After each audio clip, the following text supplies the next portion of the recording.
이 시대의 현대인들이 매일 직면하는 희대의 난제가 있습니다. 어떤 분들은 생애 최대의 고민이다 이렇게까지 이야기하는데요. 뭔가요? 바로 오늘 점심 뭐 먹지? 네. 또 있습니다. 점심 메뉴를 고르고 나면 다음에는 또 다른 고민이 닥칩니다. 저녁 메뉴 고르기인가요? 맞습니다.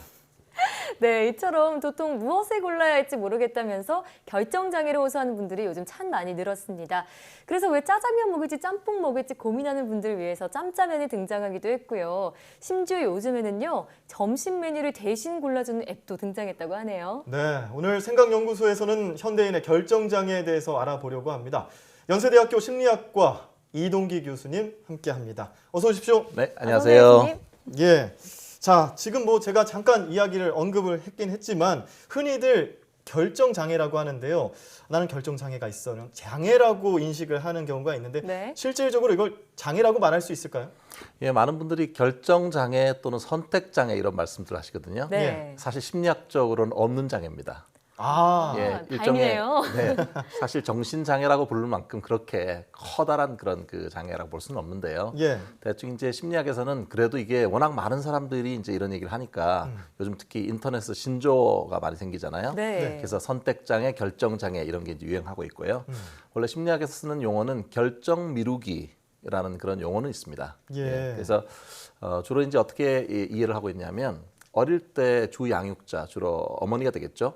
엄마하고의 이 애착 관계 같은 것이 잘 형성이 안 된 불안정 애착을 가진 분들이 네. 특히 이제 양가적인 그런 그 태도를 많이 개발하게 돼요. 그래서 뭐 너무 어머니하고 너무 가까워도 문제고 너무 멀어져도 문제고 양쪽 다 불안한 거예요. 아하. 그래서 중간에 어느 쪽을 자기가 있어야 되는지 전전긍긍하는 그런 것들이 이제 발달해서 나중에는 선택을 되게 하기 어려워하는 네. 그런 모습으로 자란다고 합니다. 네. 그러니까 다행히 이 결정장애나 선택장애가 심리학에서 말하는 장애는 아니다 네네, 이런 아닙니다. 말씀인데요.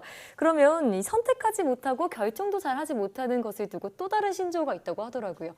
햄릿 증후군이라고 제가 좀 공부를 해왔는데요. 네. 왜 이 햄릿이란 말이 붙었는지 궁금하더라고요. 뭐 여러분 잘 아시겠습니다만 햄릿 자체 유명한 대사가 뭡니까?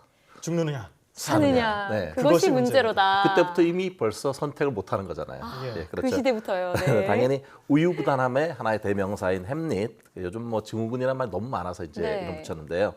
사실 이게 이제 결정을 잘 못하게 되는 그런 그 특성을 이제 얘기를 하는 건데요. 두 가지 가능성이 있습니다. 하나는 자기 자신 스스로 결정을 못 내리고 계속 미루는 그런 사람도 있고요. 네. 또 하나는 이거를 다른 사람한테 자꾸 의존하는 그런 특성들도 있습니다. 다른 사람이 좀 대신 결정해줬으면 하는 그런 특성들도 있거든요.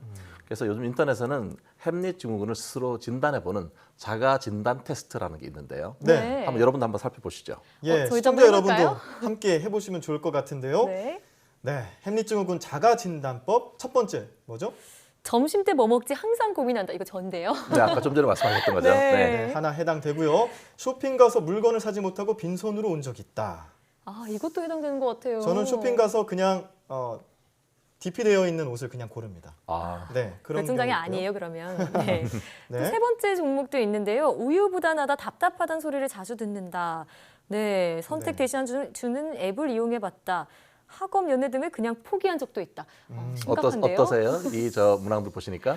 저는 한 네. 두 개 정도 해당되는 것 같아요. 그래요? 1번, 2번. 저는 선택을 대신해주는 앱을 사용해 보지는 않았고요. 네. 나머지는 다 해당되는 것 같습니다. 두 분이 어. 선택장애, 결정장애 해당하는지를 잘 판단 못 하겠어요. 아마 제가 결정장애인 것 같은데요. 예, 그렇군요. 네. 이렇게 현대 와서 고민을 많이 하고 선택장애, 결정장애 이런 것들을 하게 되는데 우리가 왜 이렇게 갈팡질팡하게 되는 이유를 화면으로 함께 다시 한번 확인해 보도록 하겠습니다. 네, 대체 뭘 고르지 하고 패스트푸드와 차이니즈 푸드 서로 이렇게 음식을 고르려고 고민하고 있습니다. 네. 네. 점심 뭐 먹지 딱 고민하는 그 상황인 것 같은데요. 그런데 사실 마음만 먹으면 원하는 대로 다 고를 수 있는 사회에 우리가 살고 있는데 오히려 그런 선택지들 때문에 결정하기가 더 힘들어진다면서요. 그렇죠. 이게 우리 사회가 정보가 상당히 과잉되게 제공되는 그런 사회잖아요. 예. 네. 뭐 사실 저 지식도 많고 여러 기회도 너무 많아지고 예를 들어서 두 분 앵커님도 펜 같은 걸 고를 때 보면 문구점에 가시잖아요.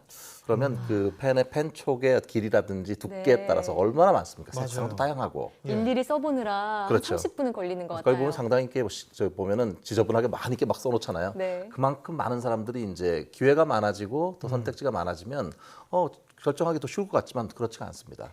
왜냐하면 그렇군요. 이걸 골랐을 때 어떨지 또 이게 정말 만족스럽지 이게 생각이 많잖아요. 예. 그러니까 사실 선택지를 많아지면 많아질수록 사람들은 더 갈등에 빠질 가능성이 많습니다. 이거를 네. 심리학에서는 접근 갈등이라고 해요. 음. 이것도 하고 싶고 이것도 하고 싶고 너무 선택지가 많아지면 접근 곱하기 뭐 10 이렇게 되겠죠. 예. 그러니까 사실 결정하기가 훨씬 더 어려워집니다. 네. 그렇겠네요. 좀 아이러니한데요. 욕심쟁이들은 참 편하겠습니다. 다 그냥 선택해버리면 되니까요.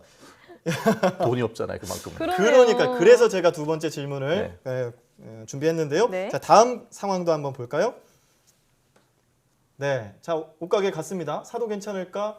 내일 세일하지 않을까? 카드비 내야 되는데 고민을 하고 있습니다.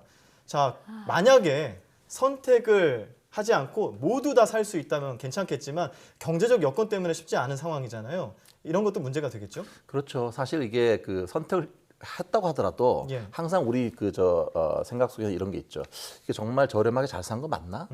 소위 그 젊은 세대들이 얘기하는 가성비라는 게 있죠. 맞아요. 가격 대비 성능. 네. 네, 실제 늘 그 생각을 하는 거예요. 이게 내가 정말 싸게 산 거 맞는가? 아, 다른 데 가면 더 네. 싼 것도 있지 않을까? 예, 왜냐하면 우리 주머니 사정이 이렇게 넉넉하지 않으니까 예. 어떻게 하면 제한된 그 예산 내에서 좀 좋은 거를 사고 싶은 생각이 많잖아요. 네. 맞아요. 이게 가성비에 집착하다 보면은 사실 이게 훨씬 더 결정을 못하게 될 수가 있습니다.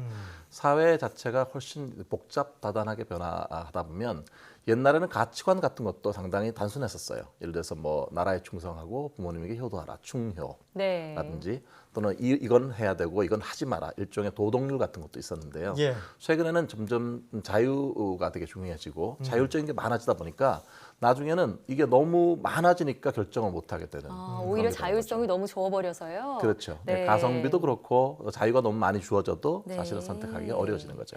네, 이처럼 참 현대인들이 결정장애, 선택장애를 호소하게 되면서 사회 트렌드가 바뀌었다고 하더라고요. 어떤 식으로 좀 영향을 주었을까요? 사실 이게 이제 결정을 잘 못하게 되면 어떻습니까? 뭔가 결정을 잘하고 싶긴 한데 자신은 없고 그러면 뭔가 다른 사람이라든지 뭔가 이렇게 의존을 해야 되지 않습니까?